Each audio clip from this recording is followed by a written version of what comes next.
I know it's a little dark because I'm outside in the dark. But I have been channeling Baron Semdi for like close to 2 months. Like the first time I channeled him, first off, he's just a part of the archetype of Papa Legba. So you really can't go fucking wrong when fucking with Baron Semdi, Crossroad Work, Papa Legba, Ganesh, I think I want to say Quetzalcoatl in the Aztec pantheon. What's up, guys? But like, I found it funny because I've been channeling Baron Samedi. Baron Semdi. There's so many different ways. You could say Baron Sandy, but whatever. I've been channeling that nigga for like 2 fucking months. And one thing about Baron Semdi is that his eyes, or his glasses rather, there's one lens missing, one lens that isn't. One is to represent, looking or being able to see the underworld as well as the living world at the same time, simultaneously. So, when I first started channeling this nigga, I blew out a fucking blood vessel in my left fucking eye. So this eye was just fucking red for a week. And I'm like, so you here, nigga. Because I'm sitting here with one red eye, one white eye for like a week. Bruh. But that was just the first fucking week I'm dealing with Baron Semdi. Today, because I've been dealing with the Barons, like I've been channeling the Barons, because the Barons, all the Barons, they are the ones that overlook my bones. That's the ones that are there when, is it? Oh goodness, I hope so. It kind of frees up on you said, are my eyes ever yellow? No. I don't believe so. My eyes are never yellow. At least I never catch it, but, I'm shattered. Like my shit, yeah, I have like an altar for Baron Semdi, for Papa Legba, for that archetype. The one who holds the fucking keys. Like in the glasses that I have on my altar for this, like this mannequin head that I have, it's missing a pair, or missing one lens, for Baron Semdi. And anyway, I've been channeling this nigga, and I've been dealing with the Barons all the Barons for the last week, or last 2 weeks rather. Man, today I had stray cats call up on my house. I have bats fluttering all around me. That's why I decided to do this live.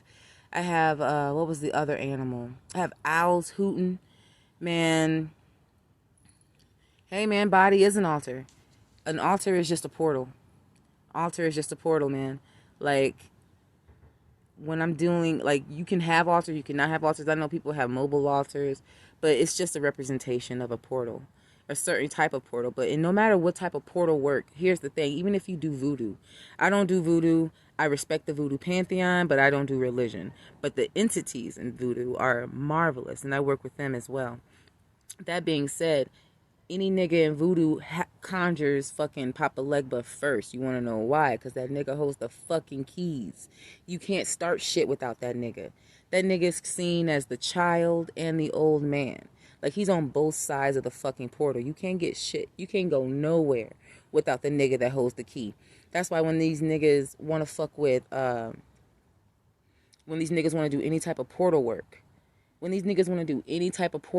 or any type of reversal work, or any type of door opening, road opening work, fuck.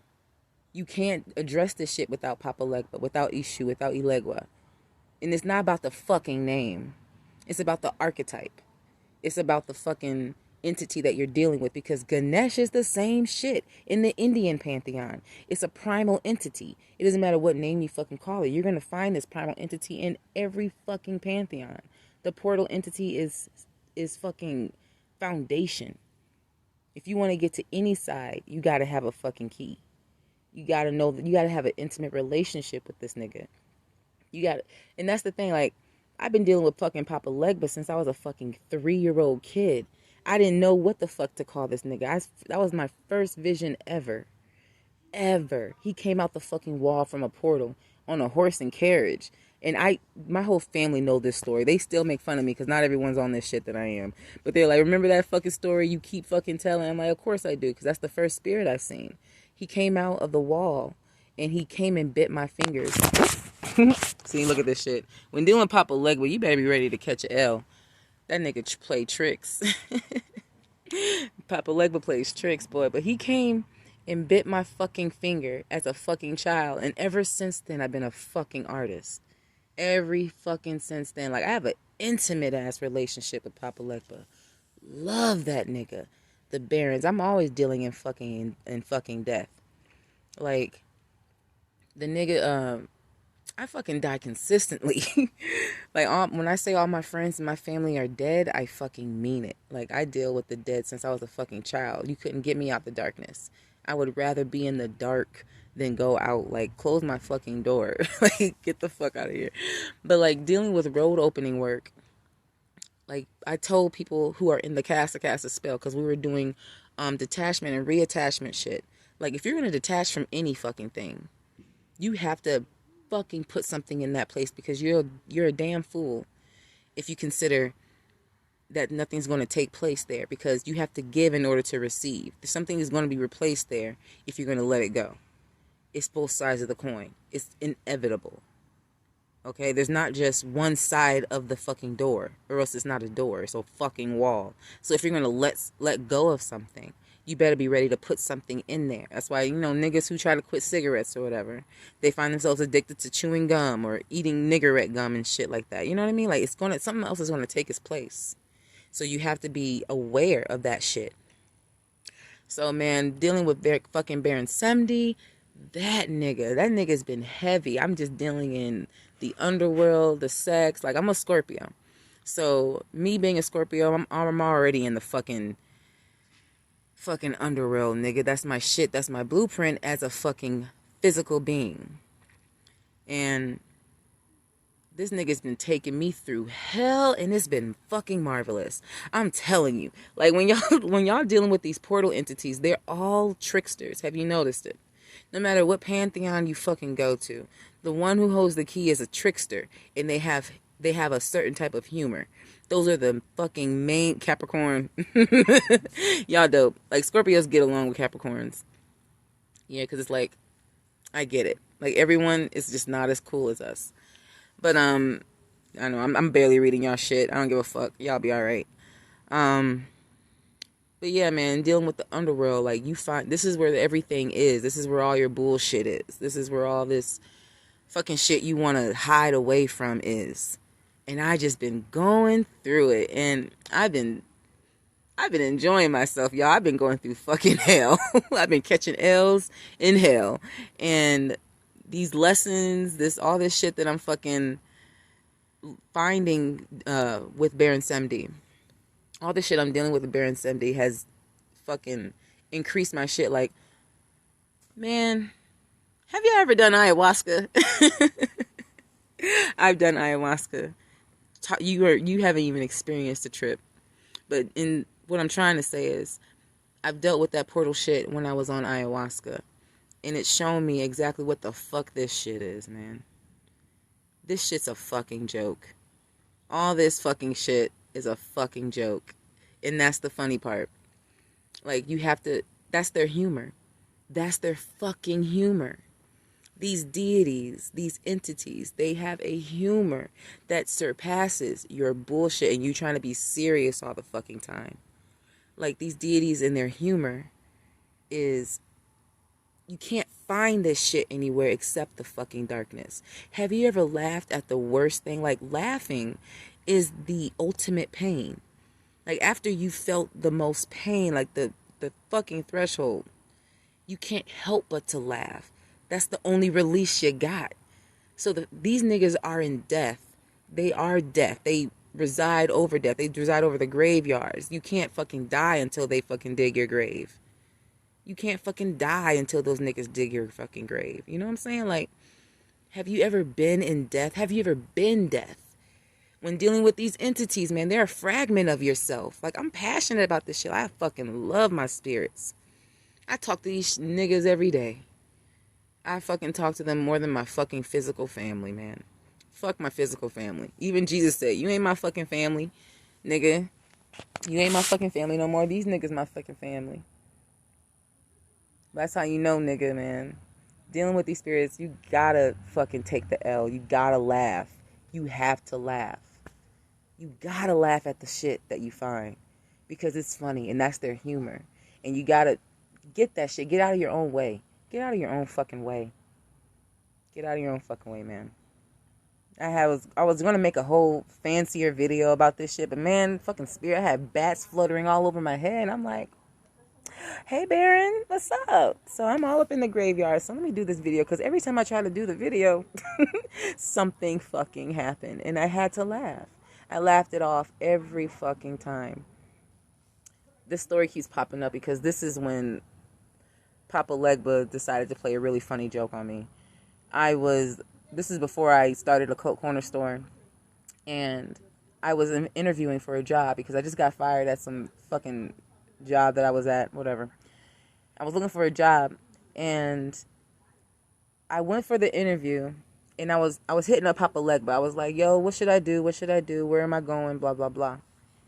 I go to the fucking interview, and I didn't even know all my tits were out, like, for the most part. Like, my cleavage is out. I'm doing a 20-minute interview. Niggas looking at me, not saying that my tits are out and shit. And I'm just, like, doing the interview, answering fucking questions, and I guess they're just staring hard ass at my fucking tits. Anyway, I leave the fucking interview, and I notice that all my shit's out, and I'm like, fucking hilarious. What the fuck am I to do?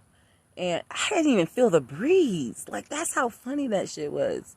Anyway, after that, that's when I started a Coke corner store. He's like, bitch, you ain't getting no regular job. You hate working for people. You hate working for people. You're a fucking artist, bitch. Stop bullshitting. You ain't here to work for an old white man. Fuck out of here. Anyway, I'm just talking shit, but these spirits are, if you call them, they will come. Understand that, but you can't be afraid. You can't be addressing these spirits from a human perspective. You can't be addressing them like, oh, can you help me with this? Nah, nigga. You have to address them as a spirit. You have to address them as a spirit, because that's how you deal with them in that realm. If you deal with them as a human, you're not a fucking human in the first place. You're not a fucking human in the first place. That's the illusion. Arius talks about that all the fucking time. It's a fucking illusion. Human is the lie. In this physical realm, it's just a dense spiritual realm. That's why it's easy to tap into the spirit. But when you have the perspective of the physical, like, or a human rather, like addressing a deity as a human is disrespectful to yourself, not to mention the deity. Not to mention the fucking deity. When you address spirit as spirit, it's on a whole different realm. You don't worship shit. Don't be fucking worshiping shit. The fuck you look like? That's for a basic motherfucker to do. That's what religion's for. That's when you worship. But when you respect the deity, when you become intimate with a deity, when you try to get to know a deity, because really, you're getting to know yourself. It's fragments of yourself here. That's what you're fucking dealing with. All these fucking deities and entities and fairies and shit, they're all fucking fragments of you. And people are scared of that shit. Because they don't know how, they don't want to accept shit in themselves. They're afraid of that's there. That shit's fucking there. Fucking over it. I'm fucking over it. The shit fucking, you people fucking bore me. These bitches bore me. Oh my fucking God, these bitches bore me nowadays. I don't know what like, no one wants to get out of the fucking familiar shit. No one wants to look their self in the mirror and be like, I'm a piece of shit. Like, you better be a piece of shit. Babaloo, nigga. Babaloo, papa shit. Understand that this is a world of shit. This is a shitty thing we're in. And it's funny. Tell me this ain't humor. Tell me this ain't fucking humor. Think about it. People keep saying, oh, I'm not this body. I'm not, I'm not a human, blah, blah, blah. I'm having a human experience. That's the thing. I'm having the fucking human experience. Well, nigga, then why are you having the human experience? You had to have been bored as fuck. To be a spirit and not, like, you're fucking spirit at that point. Nothing can fucking hurt you. Nothing can fucking hurt you. That's basic. That's dense shit. A spirit, it doesn't feel a fucking punch. It doesn't feel your fucking, oh, they don't care about me. Nah, nigga. A spirit's a spirit's a spirit. I don't get that. Anyway, having a human experience is fucking doing a disservice to yourself. You're having a spiritual experience, most certainly. This physical is just a spiritual realm at a denser level. That's why it's beautiful. That's why you can tap into the fucking roots, because that's part of the spirit. All this shit is a fucking reflection of spirit. So touch on that shit, man. Touch on that fucking shit. Talk to these fucking roots. Talk to these palos. Talk to these dirts. Fucking talk to these trees. Fuck it. Who gives a fuck? Talk to the blinds, nigga. Talk to the fucking chairs, nigga. It's all a fucking reflection. It's all a fucking reflection. I'm not saying, oh, I gotta put a chair on my altar. But no, like, what does it signify? What is the intent behind it? What are you dealing with? Oh, fuck it. I get so fucking annoyed because it's my own fault. It's my own fault. Because I don't exclaim that I'm annoyed enough. I think the world needs to know I'm this annoyed. But that's the thing. Okay, this is what I was going to say. The fucking boredom. This is why we're here. This is my fucking theory. This is why we're fucking here. Boredom. We are so bored being perfect. What else are we going to do? Go to the worst, most imperfect realm. Create a realm of imperfection everywhere. What else are we going to do? It's already perfect on this side. The other side has to be imperfect. So that's why I feel like we're here. That's my own thing. That's my own shit, though. Whatever. Just bullshitting. Fucking annoyed, and I'm loving it. Bye, guys.